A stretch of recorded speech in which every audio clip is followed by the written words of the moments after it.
If you are in this field of climate change or oceanography and climate impacts and so on, you probably heard a lot about marine heat waves. It's becoming more and more popular among scientists as a topic of research, and I think the first paper may have come from uh, Nikki Gruber from ETH in Switzerland, I think. But once somebody defines something like a marine heat wave, you have some definitions: exceedance of certain temperature, 90th percentile, 95th percentile, how many days it has to stay, and so on. Then you have all these resources like reanalysis products where people can go and hack through them and find marine heat waves, their trends, their impacts and so on. But you'll be surprised at how few papers there are on actual impacts, but in the meantime lots of papers get written on the trends, and of course you get a lot of news that they are getting worse, and duration, frequency, intensity. Why are impacts important? Because if in the middle of the ocean there is a heat wave and you can show it with temperature and you can even make attempts to predict them, what if you don't know anything about the impacts? What are you going to do with it? And let's say you know the impacts. Coral waves don't want heat waves. What are you going to do about the corals if you get a prediction of a heat wave?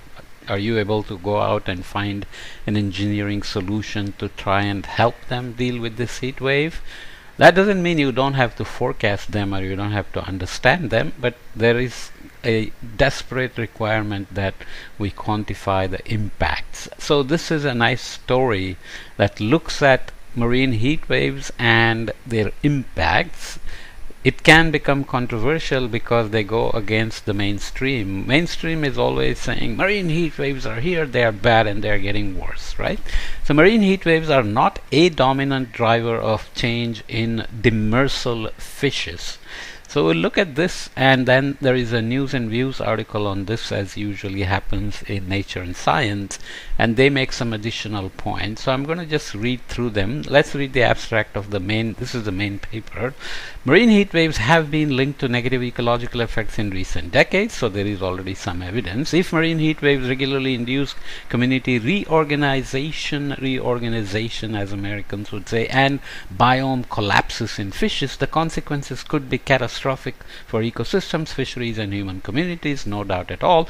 However, the extent to which marine heat waves have negative impacts on fish biomass or community composition, or even whether they their effect can be distinguished from natural and sampling variability remains unclear. This is very tricky because in the open ocean we don't have enough data to establish baselines, let alone high frequency data to look at impacts. On land we do attribution studies and lots of claims about how global warming made a heat wave twice as likely or 200% as likely, and so on and so forth. But this study investigated the effects of 248 sea bottom heat waves from 1993 to 2019 on marine fishes by analyzing 82,322 hauls or samples from long-term scientific surveys of continental shelf ecosystems in North America and Europe, spanning the subtropics to the Arctic. So there is a geographic location which can affect the results, so you have to be careful. Here we show that the effects of marine heat waves on fish biomass were often minimal and could not be distinguished from natural and sampling variability. Furthermore, marine heat waves were not consistently associated with the tropicalization, gain of warm affiliated species, and deborealization, loss of cold affiliated species in these systems. Tropicalization is where the warming is spreading poleward and marine ecosystem is responding with species compositions, and deborealization is where the warming is then driving those cold affiliated species further north, let's say. Okay, although steep declines in biomass occasionally occurred after marine heat waves, these were the exception, not the rule. So there are impacts, but you have to understand whether that's really systemic or not. And as the old saying goes, nature makes the rules and biology finds the loopholes. So we know a lot about how species of fish, for example, respond to huge perturbations like El Nino, which is a massive heat wave in the eastern Pacific, or other modes of variability elsewhere, like the Indian Ocean El Nino or the Atlantic El Nino. Against the highly variable backdrop of ocean ecosystems, marine heat waves have not driven biomass change or community turnover in fish communities that support many of the world's largest and most productive fisheries. There are lots of results, so I'll jump right to the end and read some of their paragraphs from the conclusion, and then we'll read a bit more from the News and Views article on this paper. Our findings highlight the need to understand divergent responses to extreme events. Single species responses may be mediated by thermal tolerances, but we did not find evidence that cold affiliated species decline or that warm affiliated species increase following marine heat waves. Okay, you can look up the figure there, but basically already it is known that corals respond in certain ways, and fish respond in certain ways to these pulses of heat, which we call heat waves. This is now a new field where we are identifying marine heat waves. You have to remember they don't evolve as fast as heat waves on land because ocean thermal inertia is very high and so on. Other studies find that species responses vary from one extreme event to another. Portfolio and storage effects may explain why ecosystem level marine heat wave effects are rare, but they do not reveal what caused certain marine heat waves to have deleterious ecological effects. Cumulative impacts of MHWs and other stressors such as harmful algal blooms or low productivity events could play a role. Perhaps even a very extreme MHWs in the future will cross a tipping point beyond which adverse ecological effects will occur, but we did not see such a tipping point in the recent historical record. It's mostly a caveat saying don't get excited, don't make alarmist messages, we have many things to worry about, don't add another thing that's not certain yet, especially since we cannot do much about heat waves in the middle of the ocean for now. Other fields, for example coral reef ecology, have identified such thresholds or tipping points, although the generality of thresholds across ecological systems remains unclear.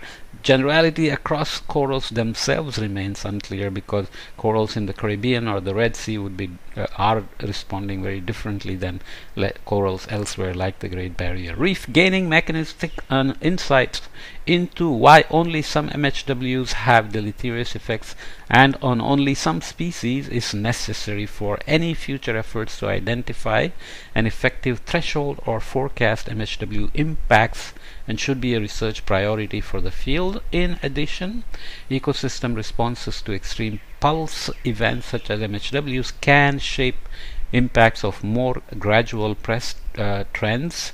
So chronic and acute stressors are different. The complex interactions between these climate change effects warrant future research. Understanding MHW impacts on entire ocean ecosystem is particularly crucial in the context of accelerating global change and efforts to advance towards ecosystem-based management that considers the many links between species and their environments. There are many details in the statements here. Ecosystem-based management is where you don't just catch one fish, you worry about how the entire ecosystem around it is linked. But we also know that on land ecosystems never move, species move. So if you have a forest that's getting perturbed, some species who are mobile generalists can adapt to higher latitudes or up the mountain and so on and so forth to deal with warming. But that also is something that should work in the ocean. So understanding the whole ecosystem response then becomes important, right? MHW occurrences are projected to emerge above their natural variability within this century in many regions. Lots of uncertainties in the projections, but nonetheless, future research will be needed to determine the extent to which fish community impacts of MHWs will grow as MHWs intensify, or whether portfolio and other ecological effects can buffer ecosystems from MHW impacts. Marine life is more vulnerable to warming than terrestrial life because marine organisms tend to live close to their thermal limits and fewer thermal refugia exist in the seas. Refugia is where somehow everything going wrong around, but there are pockets where they can survive because the habitat suitability still survives. Observed and predicted changes in marine ecosystems in response to global warming formed part of the rationale behind the Paris Climate Agreement. To limit global warming mean surface temperature increase above the industrial levels to 1.5 degrees C by 2100 with a 67% probability, which is important. As a future that is more than 1.5 degrees C warmer looks increasingly likely, it's more critical than ever to develop a deeper understanding of what drives ecological responses to extreme climate events. So let's read, so I somehow didn't delete the empty slide, but nonetheless this is news and views on that paper. Says rethinking the effects of marine heat waves on fish. Marine heat waves are on the rise, a surprising result from the analysis of data for fish populations in Europe and North America could change ways of thinking about ecological consequences of such events. The British biologist Thomas Huxley observed that the great tragedy of science is the slaying of a beautiful hypothesis by an ugly fact. So this is a bit harsh on the whole bandwagon of marine heat waves, but nonetheless these are important. Such inconvenient truths are however crucial for the advancement of knowledge, and they force a reassessment of what has been taken for granted. Writing in Nature, Fredston et al. Report a result that will cause a rethink about how marine heat waves, periods of unusually warm temperatures in the ocean, affect fish communities. Contrary to the author's expectations and to existing research, Fredston and colleagues were unable to detect an effect of these events at the ecosystem level.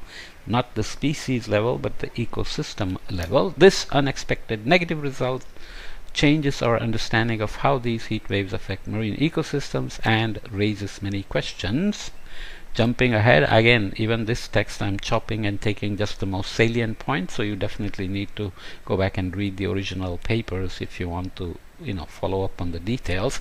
For organisms that live in the ocean, marine heat waves can be every bit as disruptive as the consequences of a cyclone, earthquake, or flood on land. For example, between 2014 and 2016, a high-profile heat wave known as the Blob in Northeast Pacific was associated with extreme temperatures across much of the Northeast Pacific Ocean. This led to species being found hundreds or even thousands of kilometers outside their typical range, outbreaks of harmful algal blooms, mass die-offs of seabirds, and breeding failures in marine mammals. In other areas, heat waves have driven loss of algae in coral reefs, so coral reef bleaching happens, and die-offs of aquatic kelp forests. Socioeconomic consequences have also been documented for marine heat waves. So question is not really marine heat waves have an impact or not. Depends on the scale, the duration, and maybe the frequency, because species have evolved to variability, like El Nino, for example, which is a massive warming, and they have found strategies to survive El Ninos. But human perturbations when El Nino is hitting, so if anchovies are getting decimated by El Nino, by the warming and so on, if you go and fish on top, you may create a tipping point. So you have to separate natural effects from human effects, for example. In this case, natural effects, natural variability effects from marine heat wave effect, which are indirectly related to human activities, or let's say directly related. Taken in isolation, it would be tempting to conclude that this paper dismisses the idea that marine heat waves are an ecologically important phenomenon, and this is common because climate scientists don't like disagreement. If you have a strong message on marine heat waves being very bad and somebody comes along along and says, well, the data doesn't support such an alarmist message, then they will say, no, no, no, this is not correct. So that would be a mistake to say, take this in isolation. Fredson and colleagues' results do not negate the hundreds of papers that have documented ecological consequences of such heat waves, but how can this negative result be reconciled with almost everything published previously in this realm? So read the details, but here the author's analysis might be criticized for being too broad and generic. For example, the implicit assumption of a common response to marine heat waves across all ecosystems might not be valid and is certainly not supported by evidence and is certainly not supported by the evidence available. How individual ecosystems respond to these heat waves will reflect to the unique grouping of the species present and their ability to tolerate extreme temperatures. Ecosystems comprising different species might give different responses to the same heat wave conditions. There is a figure that shows marine heat wave cumulative intensity and biomass log ratio, and the basic idea is that the impact is not statistically significant or doesn't emerge out of the natural variability, which you can see jumps around quite a bit here in the cumulative intensity being degree heating days, let's say, being 0. So I'm not going to read the details, but you get the point. Okay, just to conclude, Fredson and colleagues' work reshapes our understanding of how marine ecosystems are affected by heat waves. Although heat waves clearly have striking effects on some individual cases, the authors find no evidence for large systematic effects at the community level for bottom-dwelling fish. Future work needs to address the processes that drive striking effects for some species but not for others, particularly given that marine heat waves are becoming more common in a changing climate. As ever in science, the downfall of one hypothesis will give rise to many more questions to answer, and more data will bring new hypotheses. Then we collect more data to test the hypothesis like these people are doing, and then decide if that holds up or not, test positive or theory emerges out of that or not. I have also talked about corals and the different responses to warming by different corals, and whether genes of corals which are surviving or thriving in warm waters can be used to save the corals that are not doing so well, and so on. And there are obviously always many details, so one study doesn't negate all the other studies, but my main point would be that the bandwagon effect of finding marine heat waves everywhere needs to be considered with these things in mind in terms of the impacts. And when you think about ecosystems, you may want to think about integrated measures like the health of the ecosystem, where you are looking at biodiversity or complexity of the ecosystem, its resilience to such heat waves and so on, and maybe some kind of a measure of productivity where the entire ecosystem is producing some output, let's say primary production or export of carbon, and whether that is affected by some species being negatively affected by the marine heat wave. So you need a lot of data at high frequency in the middle of the ocean even to have baselines. So that's always very tricky.